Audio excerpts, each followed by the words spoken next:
Hello, and welcome to the Other Minds podcast. I'm Joseph Bohigian. Other Minds, founded in 1993 in San Francisco by Charles Khachaturian and Jim Newman, is devoted to championing the most original voices in new and experimental music. On Season 3 of the podcast, we're talking to a range of composers, performers, and authors across the field of new music. You're listening to Tattoos and Other Markings by composer and violinist Thea Farhadian. Farhadian creates multi-textured sound worlds which employ an array of elements drawn from her engagement with Western classical music, performance art, Arabic classical music, and live electronic processing. She collaborates with a network of Bay Area, East Coast, and international colleagues, and her work has been seen and heard at the Galerie Mario Mazzoli in Berlin, the Aram Khachaturian Museum Hall in Yerevan, and Bimhuis in Amsterdam. Today, Other Minds Records is releasing Farhadian's newest album, Tattoos and Other Markings, an electronic composition exploring the symbolic power of memory, and I have the composer here with me to talk about it. Welcome to the podcast, Thea. Thank you. So I'd like to start off by asking about your musical background. You were initially trained as a classical violinist and branched out into different fields, into Arabic classical music, into electronic music. So could you talk about those different paths that you've taken musically? After college, I became a freelance classical violinist in the Bay Area, and I played in a number of chamber groups and orchestras. And one of the main groups I performed in was the Berkeley Symphony. In those days, it was under Kent Nagano, which was a huge honor to play under him and also a really exciting musical period for me. We played mostly modern and contemporary classical music, and I found myself really drawn to the sound that was somehow more abstract and like rhythmically complex than the music of earlier traditions that I had been more familiar with. And after playing in the Berkeley Symphony for around 10 years, I found myself like wanting to create, but I didn't know how or what form that would take. As performers, we weren't encouraged or to think about creating. So I experimented with drawing and painting and doing these sort of spoken text monologues. And then I came across this group called the Composers Cafeteria, again, here in the Bay Area. And that was a collective of composers and performers who played each other's work. And I was given pieces to play that were notated, but also had space for improvisation. And that was really perfect for me at the time because I could play the notated music, which I was familiar with, but also have an opportunity to improvise. And the cafeteria also had performances that were a bit like happenings, and I was introduced to the idea that an action could be an art event. So that was a very exciting period. And connected to this period was a group I was involved with called Overreaction. And we used less notated music, but more scores and pieces that were organized by directions. And in that group, I experimented with prefab electronics and found objects. So we had performances where we had our instruments, but we also had kitchen pots or carpentry drills on stage as part of the performance. And I mean, looking back, in some way, it was an introduction to the world of sound art, as well as the experience of learning to improvise with others. And in this experience, I have to say, this delineation between music and sound was less clear, and that really opened up a different way of thinking about sound. So what did your early scores look like? Was it text directions, notated, improvisation? They were text-based. So one of my very first pieces was for 3 speakers. And I did this in the Composers Cafeteria, and the music was done by Jennifer Reisinga. And the speakers spoke this text that overlapped and so forth. And other pieces of mine were these kind of quirky monologues about everyday experiences, and I performed these with my sampler. And I had a couple of other pieces for again, spoken text that integrated electronics. And you're originally from the Bay Area, so could you talk about the role of the music scene here in your musical development? Yeah, I really feel grateful for having been part of this culture of experimentation of improvised and electronic music. And while I was in the cafeteria and Overreaction, there was this, some contact to the mill scene and working with graduate students in that department and having some exposure to electronic music and hearing the early work of Pamela Z, the Rovas Sax Quartet, and groups like the Hub. So it was exciting to be here and around this kind of vibe of experimentation. And you eventually ended up becoming a graduate student at Mills yourself, where you started working on this project, Tattoos and Other Markings. Yeah, I came to Mills with a few musical and cultural worlds inside of me. And this piece was my first attempt at working with material that was based in the computer without a live violin component and performed sitting at a laptop. So I took sounds that I liked and I altered them in the software I was working with and created this broader, more mechanistic soundscape. So I took sounds from the train station in Cairo where I had visited and some violin samples. And then around 6 minutes or a bit after, the voice of Komidas, the vocalist, composer, and priest from the Armenian culture, appears at this kind of low volume level and weaves in and out of this broader soundscape. And Komidas was considered the father of Armenian music.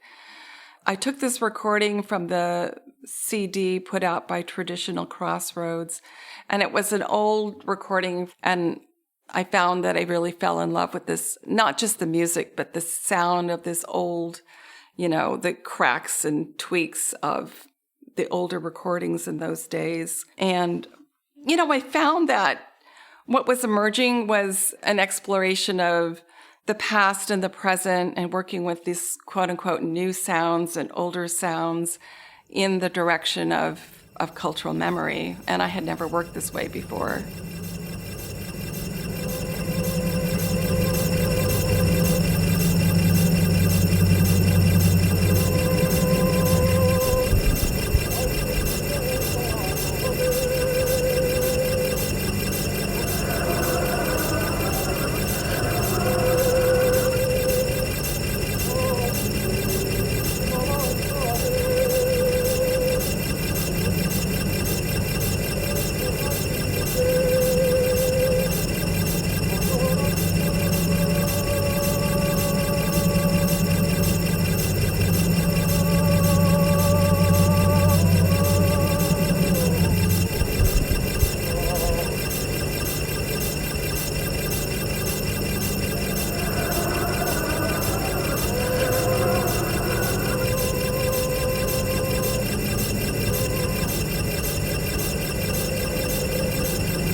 Before we get deeper into the specific piece, there's a couple other influences that we haven't talked about yet. One being Armenian music, which you just mentioned, which is referring back to your Armenian heritage and also your training in Arabic classical music.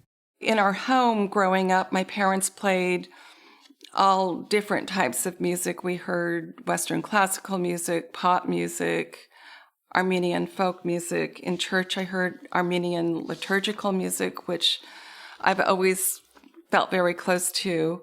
And in 1999, after my father died and I had visited Armenia, I found I was more interested in pursuing a more serious study of Middle Eastern music, and I started learning Arabic classical music.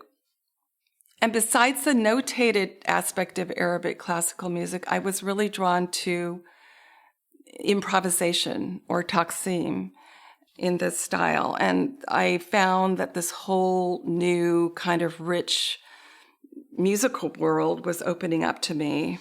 The quarter tone or the microtone was difficult to learn, but also very compelling and beautiful.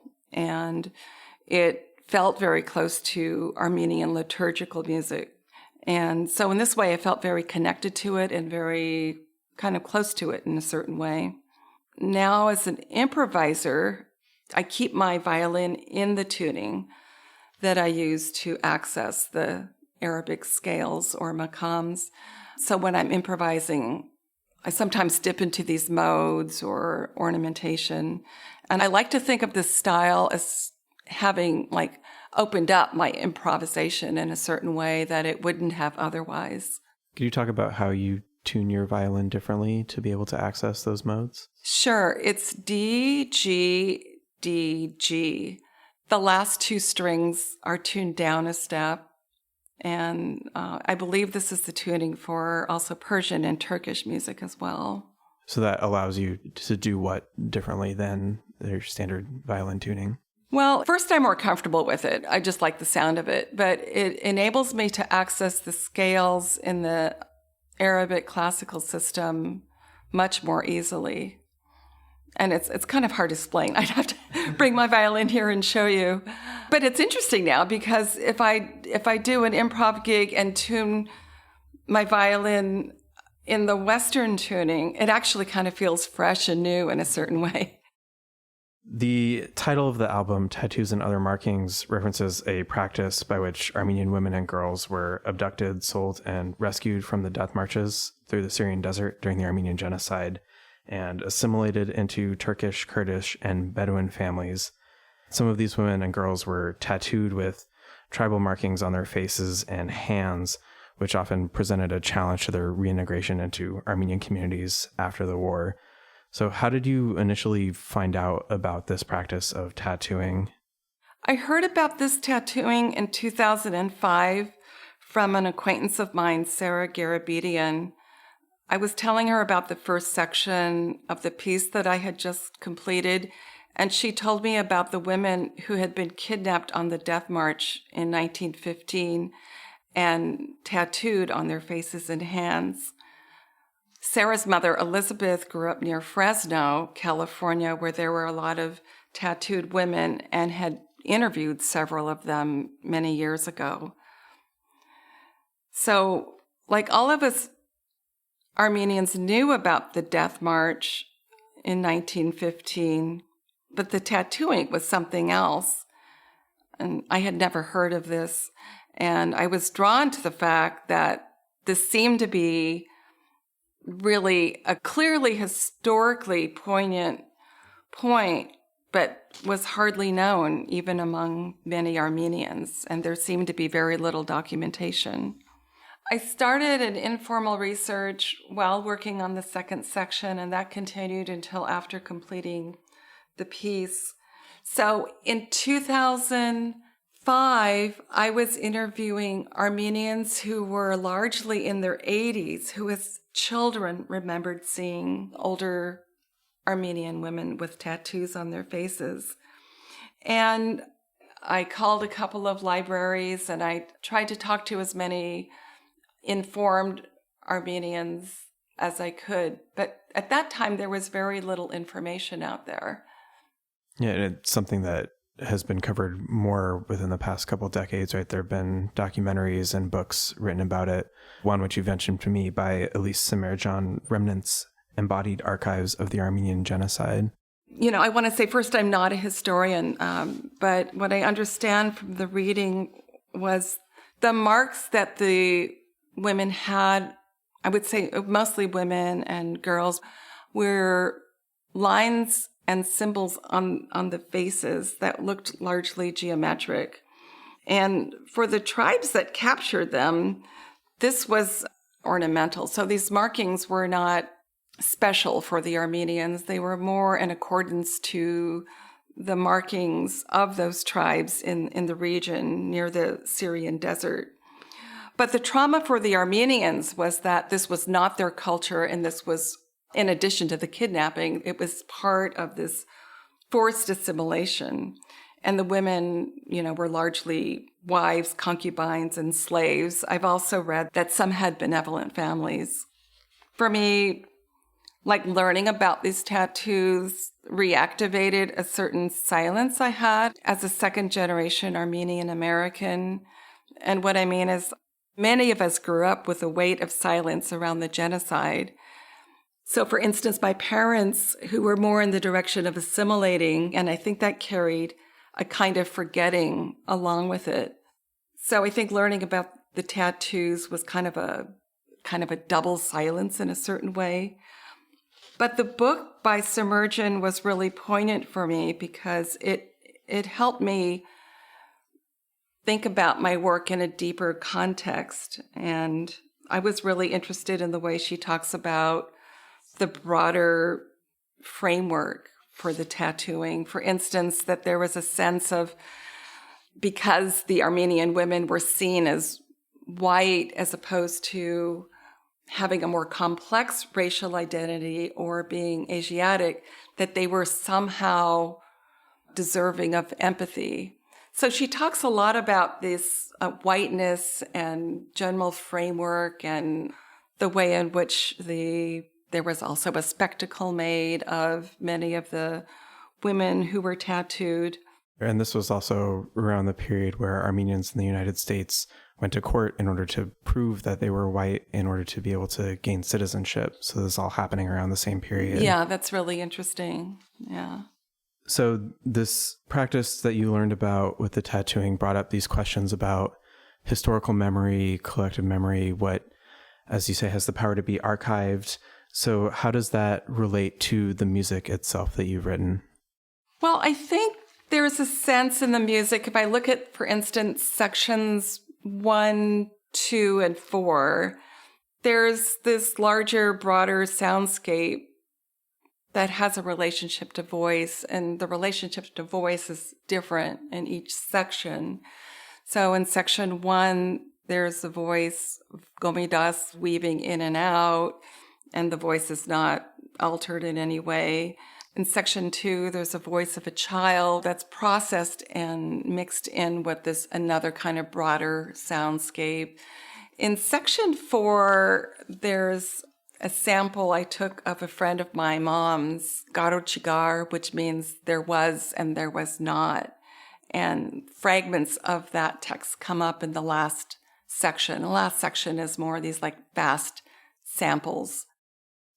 And you also have a layering of memories in that you've taken these recordings of people singing or speaking throughout history, whether that's the Komitas example, which is, long before your time, but also you have the recordings from your performance in Yerevan. So it's sort of layering these histories on top of each other in this piece in an interesting way.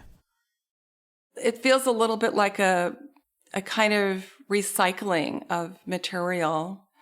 I suppose, we're always recycling as composers, regardless of our backgrounds, but this felt like a much more clear recycling of material. It also feels like it parallels, my experience of memory or cultural memory, which is not necessarily coming up with another linear narrative, but more grabbing pieces and fragments and putting them together in a way that felt very painterly in a certain way. That's kind of like the experience of being in diaspora, in which your relationship with that diaspora culture is fragmented. Yeah, I think that's true. And I think being part of the diaspora, there's an inclination to want to connect the dots, so to speak.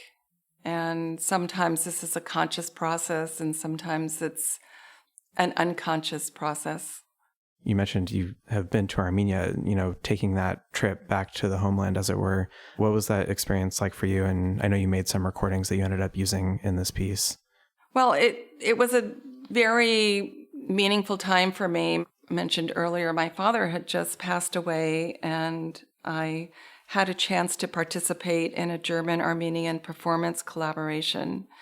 And we worked together for 3 weeks at the Sevansi and performed at the Aram Khachaturian Museum. The performance was a collaboration of German and Armenian performers, interdisciplinary artists, and we did a piece that explored memory in a certain way and cultural crossings. In one section, there's a performer dropping sand on the floor of the Aram Khachaturian Museum. So I took that recording and brought that into my piece. And we also had the recording of a child reading a poem in Armenian, and I took that recording and meshed that into this current piece that we're talking about. On that trip, I met also a duduk player, a double reed player, and I sampled his music and brought that into the 4th section of my piece. Let's listen to an excerpt of There Was and There Was Not from Tattoos and Other Markings by Thea Farhadian.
You're juxtaposing these field recordings and historical recordings against what you described as more mechanistic sounds. So you have the sounds of a letterpress and of an MRI machine. And I think you've really interesting made the connection between what those machines do and the act of imprinting, of making a mark.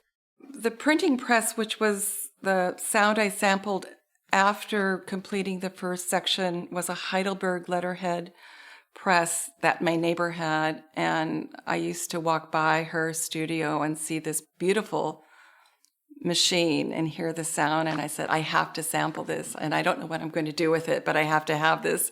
And it was all kind of around the time when I had that conversation with Sarah, and she told me about the tattooing.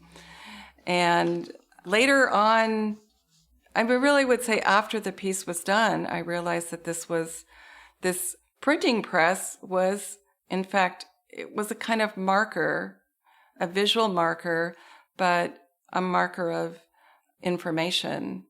And the MRI machine as well was, and is, I think, right? It's a marker of the bodily state and health. There is something like very inscribing about that for me. And I'm not sure what it is, if it's the repetition of the sound or seeing a number of MRI images. It was actually after reading Submergence book that I saw and felt the connection between this haptic quality of her writing, for instance, and that sort of haptics involved in the state of the body recorded through the MRI. Let's listen to an excerpt of Eulogy from Tattoos and Other Markings by Thea Farhadian.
I think sometimes electronic music is difficult to listen to, and this doesn't have a kind of, with the exception of the voice of Gomidas, it doesn't have the beautiful lyricism of Armenian music.